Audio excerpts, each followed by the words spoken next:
पे डिपेंडेंसी जीवन खत्म कर देती है। जहां हमारी निर्भरता दूसरे पे हो गई कि अब ये ऐसे करेगा तो मैं चलूंगा या वो ऐसे करेगी तो मैं चलूंगा, तो समझ लीजिए कि जिंदगी खत्म है।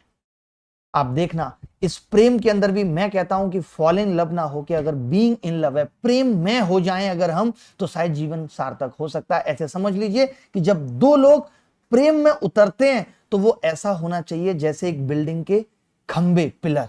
आप समझते हो कि पिलर बहुत पास पास नहीं है, अगर वो पिलर पास पास आ गए तो वो बिल्डिंग गिर जाएगी, लेकिन वो पिलर थोड़े फासले पर हैं, पास पास हैं लेकिन थोड़ा फासला बना हुआ है, एक दूसरे पे निर्भरता नहीं, तो वो बिल्डिंग टिकी हुई है।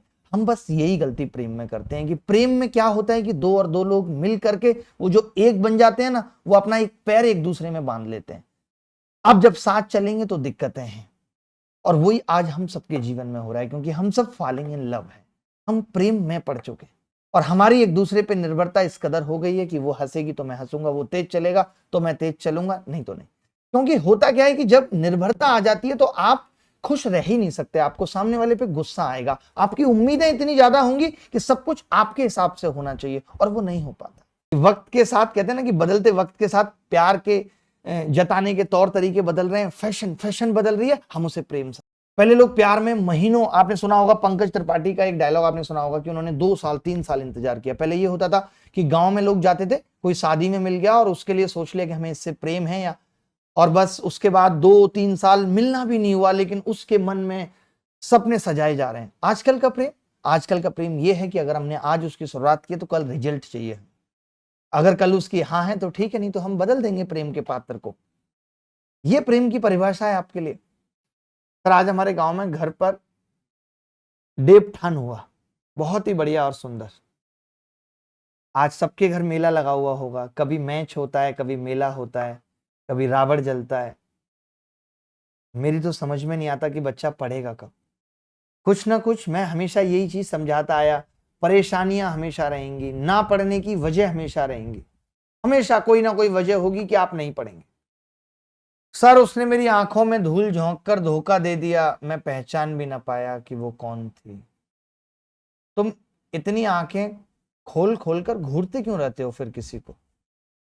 हमारी में झोंक जाए कोई धूल हम तुरंत बंद कर लेंगे, लेकिन तुम जो फाड़ फाड़ के देखते हो ऐसे लगता है कि स्कैनर लगा रखा है, सामने एक्सरा खींच देंगे। होश में आ जाओ, है निहारने की भी एक लिमिट होती है। देखो अब आपने सोच लिया है कि मुझे एसएससी निकालना है, पढ़ाई में मन नहीं लगता। देखो भाई, अगर लगता है ना कि नौकरी लेनी है तो ही मेहनत करो, लेकिन फिर दिल से करो। कहते हैं ना कि मोहब्बत तभी करो जब उसे निभा सको, बाद में फिर मजबूरियों का सहारा लेकर किसी को छोड़ देना वफादारी नहीं है, मजा नहीं है। ये मेहनत कर नहीं सकते, एसएससी का सपना पाल लिया है, निभा सकते नहीं है, फिर आलस का बहाना लेकर के, रूरल एरिया का बहाना लेकर के बाद में छोड़ोगे। उससे अच्छा है कि वफा करो ही मत पहले। यहां हम उन बच्चों के लिए खड़े हैं जिनकी प्रार्थना में सुबह से ये होता है कि थोड़ा जल्दी कामयाब कर दे मालिक, घर के बुरे हालात अब देखे नहीं जाते। उन बच्चों के लिए खड़े हैं हम यहां, उनके लिए नहीं जिनकी दाल रोटी बहुत बढ़िया चल रही है। कांटा ना हो गुलाबों में, कोई कांटा ना हो गुलाबों में, ऐसा मुमकिन है सिर्फ ख्वाबों में। देखिए गुलाब जो फूल है उसमें कांटा ना हो। आपको मैं एक चीज और बताता हूं, प्रेम से जोड़ के आपको बताता हूं कि जो प्रेम है ना, पता है वो गुलाब का फूल है, और जो शादी है वो आर्टिफिशियल फूल है। आर्टिफिशियल फूल खराब नहीं होगा, नष्ट नहीं होगा।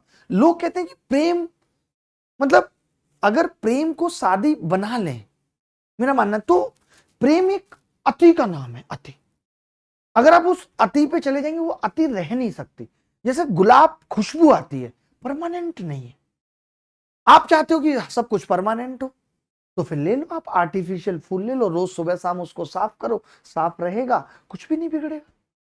तो प्रेम फूल की तरह है, उसको बहुत सींचना पड़ेगा अगर आप चाहते हैं खत्म ना हो। उसकी खुशबू को बरकरार रखने के लिए बहुत शिद्दत, बहुत मेहनत और ऐसे बहुत फूल लगाने पड़ेंगे, बहुत डालियां लगानी पड़ेंगी।